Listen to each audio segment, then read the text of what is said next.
So I'm one of those people who kind of have mixed feelings regarding Black History Month. For one thing, I think that the execution is probably not so good. I feel like for whatever reason, Black History Month means that we can exclude Black history throughout the course of the school year, at least in the United States. That usually ends up with, only February being the time that these students learn about the same people over and over again. We always cover the same people. It's always Martin Luther King, Rosa Parks, and then insert a fave here. Sometimes it's people like Booker T. Washington, sometimes it's people like Maya Angelou, but I'm pretty sure that as of this next year, that third person will be a permanent Obama. So that sucks. The same thing happens over and over, and it just really limits and diminishes the greatness that was at least the civil rights movement. The thing is that Black History Month tends to always be restricted to the civil rights movement, and I don't really think that's fair. The thing is, with President Barack Obama, at least it gives the opportunity to possibly expand. It gives the opportunity to show some of the people who, since the major civil rights movements of the 1960s, people have been protesting ever since, and that made President Barack Obama's inauguration so great, so there's that. So one of the people that I believe should be included when students learn about history, particularly the civil rights movement, would be my boy, Bayard Rustin. Bayard Rustin is so amazing. Let's see, things about Bayard Rustin. He was born in 1912, he went to Wilberforce University in Ohio, even though he's born from a very, very poor family. And he was a member of the Young Communist League. We all make mistakes. It's okay. No, seriously, he did leave the Young Communists after realizing that he didn't agree with everything that they were saying, and they were doing some shady stuff that he saw flaws in their logic, so he would eventually leave due to political and ideal differences. But still, I guess the best thing about him would be the fact that all those great protests of the 40s through 70s were organized by him. Well, this is awkward. He organized the March on Washington. That was awesome. Definitely one of the most famous protests of almost all time, I would say. If you don't know what the March of Washington is, I guess you would know it by its other main identifier. I have a dream. Yeah, I bet you know that. Yes, the I Have a Dream speech was given at the March of Washington in 1963, and that protest was organized by Bayard Rustin.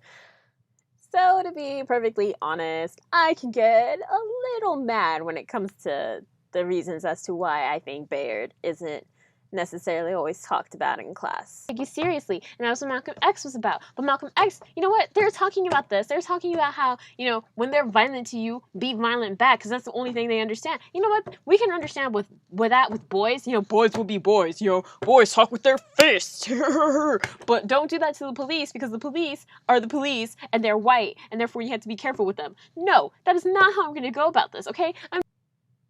But I won't be doing that. I'm going to keep it in. I'm going to breathe. There are 4 main reasons why I think he's excluded.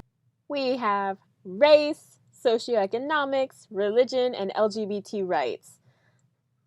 Well, to be honest, religion and LGBT rights could probably go together. So regarding race, now obviously he's a civil rights activist, so it makes sense as to, he's fighting for race. However, I think it's interesting that the forefront of the civil rights movement tends to be Martin Luther King Jr. and Rosa Parks. This isn't to say that I don't appreciate them. I appreciate everything that the people did fighting for my rights as a person to live. Yeah, I say that because I happen to be a multiracial individual. If Black people got shot, I certainly wouldn't have gotten shot. I don't even know what would have happened to me. But, there are a lot of things that I think went into this. So basically, even with Rosa, there's an issue that I take, don't think that Martin Luther King and Rosa Parks aren't specifically chosen to be the faces of the civil rights movement. Okay, with Rosa, she was an activist, and people don't like to always talk about this. Rosa planned that day. She was tired. You know what? She was tired of being oppressed. That's what she was tired of. Rosa Parks had that planned out. Okay, she was not the first person to sit down on the bus and say, "Screw you, white man. You don't tell me what to do. Don't put your white hand on my body." Okay, to be honest, she probably didn't say that. But it is something to think about that there were others long before Rosa, okay? Claudette Colvin sat down in March. Rosa didn't sit until December.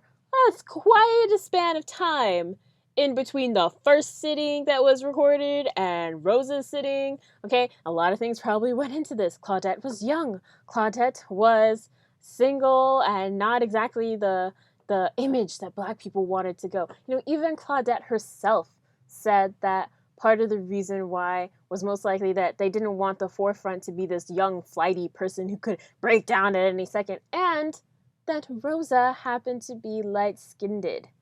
Yeah, colorism is a thing. I could go on forever about it. It's awful, and it sucks.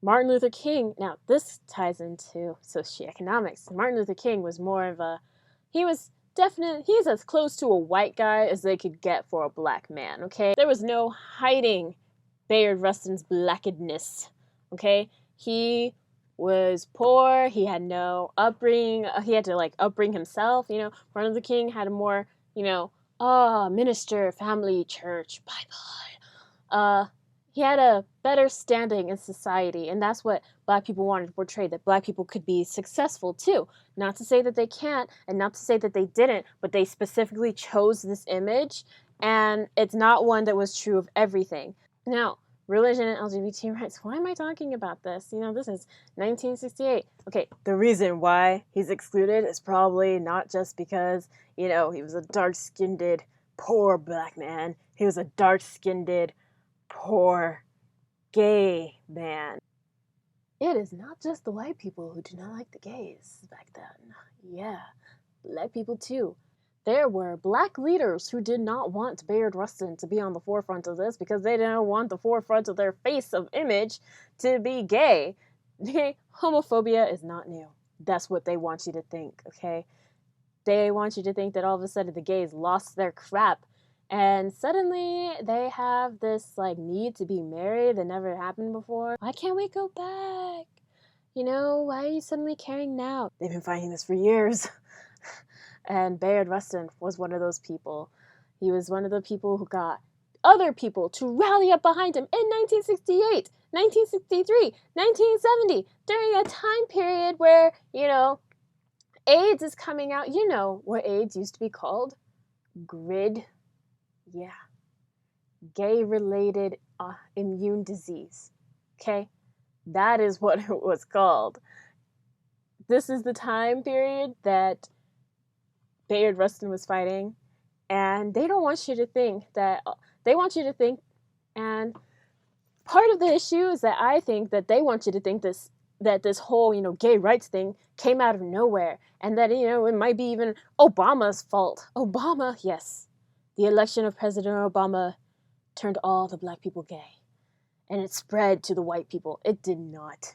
It did not, okay? They were fighting this in 1968, they were fighting this in 1970, and they were fighting in 1980 when Martin Luther King's mentor died. What? What are you saying?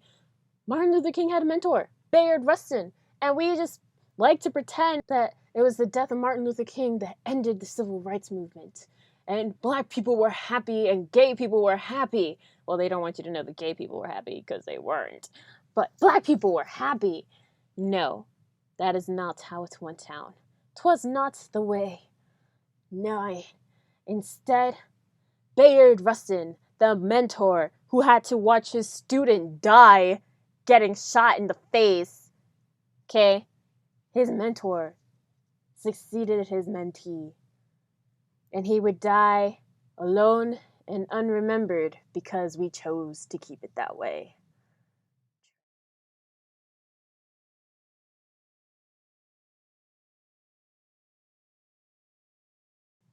Hope you guys start thinking about some of the issues that happen in history.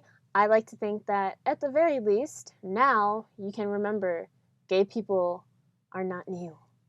So thank you for watching Tsup History Episode 1, topic Bayard Rustin. My name is Jessica. If you have any questions, comments, concerns, or your number, I will gladly read them in the comments below. You can subscribe, but I don't make money, and to be honest, I don't understand how subscriptions work and the benefit of YouTubers yet, so that'll be interesting.